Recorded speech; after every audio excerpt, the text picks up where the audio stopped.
இன்னைக்கு விஜய் சேதுபதி சார் ஒரு டாஸ்க் கொடுத்துருப்பாரு. இவங்க இந்த ரெசல்யூஷன் எடுத்தா அவங்க லைஃப்க்கு நல்லா இருக்கும் அப்படின்னு சொல்லி மற்ற கண்டஸ்டன்ட்ஸ்க்கு என்ன ரெசல்யூஷன் எடுக்கணும்னு சொல்லுங்க அப்படின்னு சொல்லி கேட்டிருப்பாரு. ஸோ அதில் முத்துக்குமரன் யாரை சொல்லியிருப்பாரு அப்படின்னு பார்த்தீங்கன்னா ஜாக்லினை ரொம்ப வன்மமே இல்லாத ஒரு பாயிண்ட் சொல்லியிருப்பாரு. நான் உண்மையிலே கேட்டு எனக்கு ரொம்ப நல்லா இருந்துச்சு அது கேட்குறதுக்கே.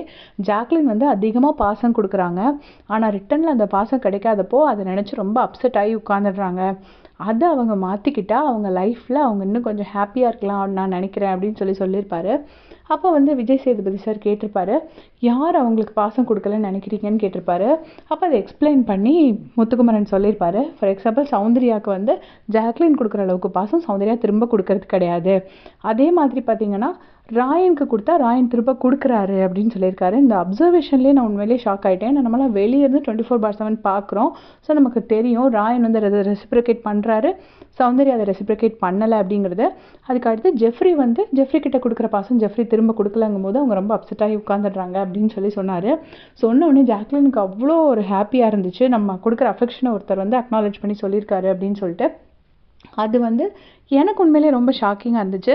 ஏன்னா ஒரு மனுஷன் வீட்டுக்குள்ளே தான் இருக்கார், எல்லாரும் என்னென்ன பேசிக்கிறாங்கங்கிறது அவருக்கு தெரியாது. அவர் எந்த இடத்துல இருந்தாரோ அதை மட்டும்தான் அவர் பார்க்குறாரு. ஸோ இவ்வளோ கீனாக அதை அப்சர்வ் பண்ணியிருக்காரா ஜாக்லினுக்கு வந்து இவங்க ரிட்டர்ன் பண்ணுறாங்க, இவங்க அந்த லவ்வை ரிட்டர்ன் பண்ணல அப்படிங்கிறத. அண்ட் ஆல்சோ அது ஒரு தேவையான இடத்துல ஒரு வன்மமே இல்லாமல் ஒரு நல்ல பாயிண்ட்டாக எடுத்து வச்ச விதம் வந்து ரொம்ப நல்லா இருந்துச்சு. உங்களுடைய கமெண்ட் சொல்லுங்கள். தேங்க்ஸ் ஃபார் வாட்சிங்.